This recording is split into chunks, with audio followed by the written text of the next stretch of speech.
Selamat pagi anak-anak. Apa kabar hari ini? Semoga kalian semua selalu dalam keadaan sehat. Baiklah, pertemuan kali ini kita akan mempelajari mata pelajaran biologi dengan materi sistem peredaran darah pada manusia.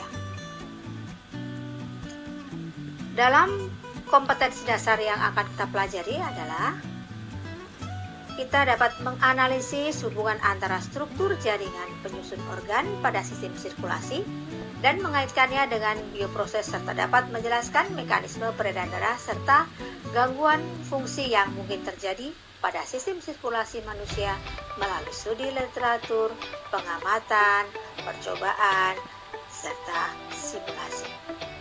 Kemudian, menyajikan hasil analisis tentang kelainan pada struktur dan fungsi darah, jantung, dan pembuluh darah yang menyebabkan gangguan sistem sirkulasi manusia melalui bentuk media presentasi.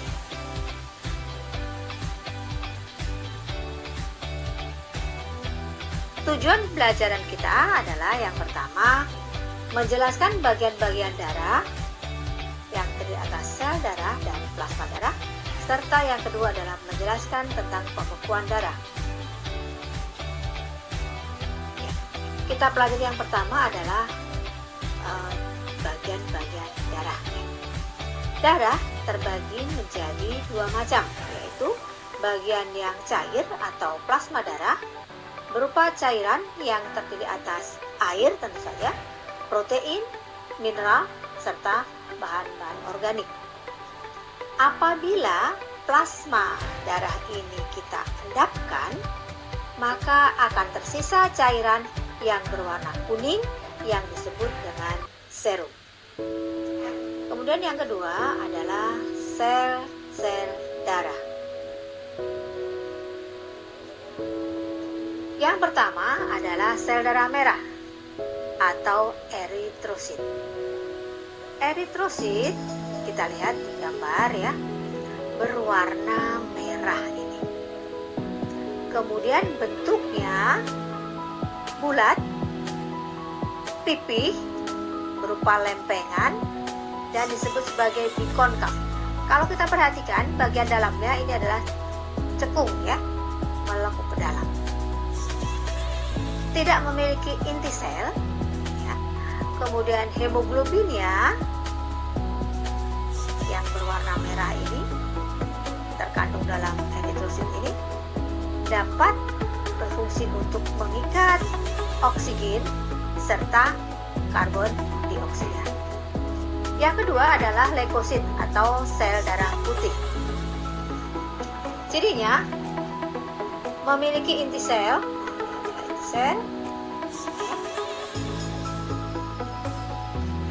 berfungsi sebagai pertahanan tubuh. Kemudian kalau kita bandingkan dengan yang di belakang, ini adalah sel darah merah ya, maka pada sel darah putih dia tidak mengandung hemoglobin. Sel darah putih ini terbagi menjadi dua macam. Dilihat dari sitoplasmanya. Yang granulosit itu adalah memiliki protein granula di dalam sitoplasmanya.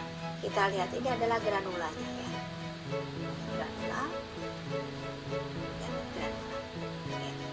Jadi contohnya adalah neutrofil, eosinofil, dan basofil ya, itu yang memiliki granula. Jadi seperti bulatan-bulatan kecil ya, granul. Kemudian yang kedua adalah agranulosit. Nah, kita lihat sitoplasmanya. Ini adalah sitoplasmanya. Sitoplasmanya tidak bergranul. Ada dua macam, yaitu contohnya adalah limfosit dan yang kedua adalah monosit. Dan yang ketiga, bagian ketiga trombosit atau keping darah. Keping darah ini berbentuk lempengan, ya. Inilah keping darah. Fungsinya adalah membantu menghentikan keluarnya darah akibat kerusakan pada pembuluh darah. Jadi pada trombosit ini dia tidak punya inti, ya, tidak berinti. Ini adalah keping darah atau trombosit. Ukurannya memang lebih kecil dari sel darah merah, generasi darah merah.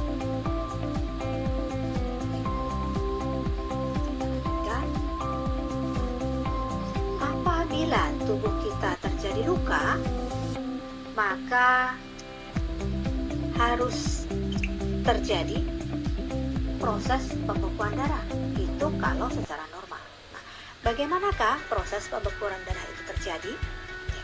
Apabila tubuh kita terluka, biasanya adalah bagian kulit kita yang terkoyak, terkena benda tumpul atau terkena benda tajam, maka itulah kemudian luka yang terjadi. Apabila luka, maka bagian trombosit yang tadi, yang bagian kecil-kecil tadi, maka akan pecah. Setelah trombositnya pecah, maka akan mengeluarkan suatu enzim yang kita sebut sebagai enzim trombokinase.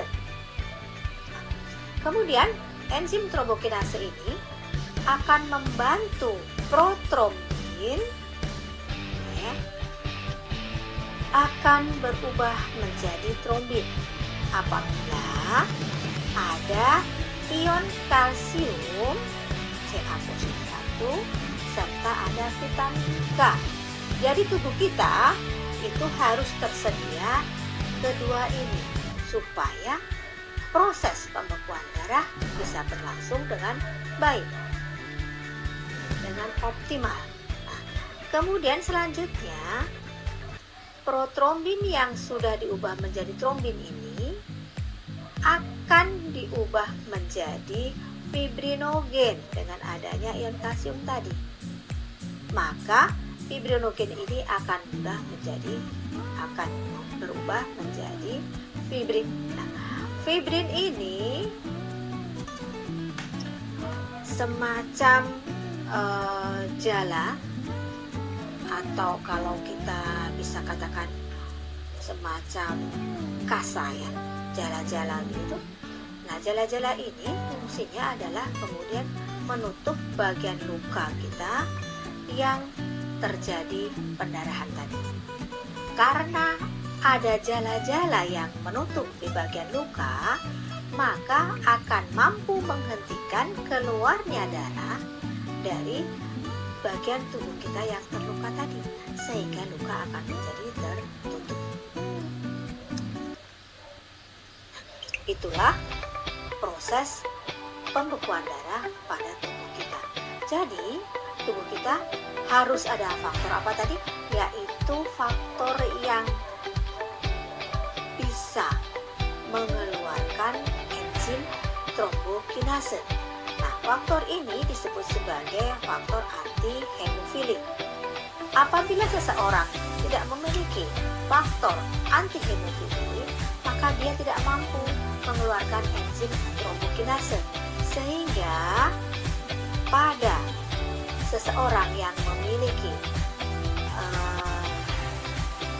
kekurangan seperti itu, maka luka yang terjadi tidak bisa tertutup dengan baik.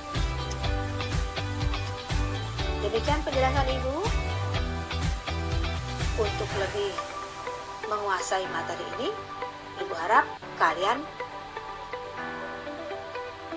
akan bisa lebih memahami, dengan Ibu harap kalian bisa menjawab beberapa soal dari Ibu. Yang pertama adalah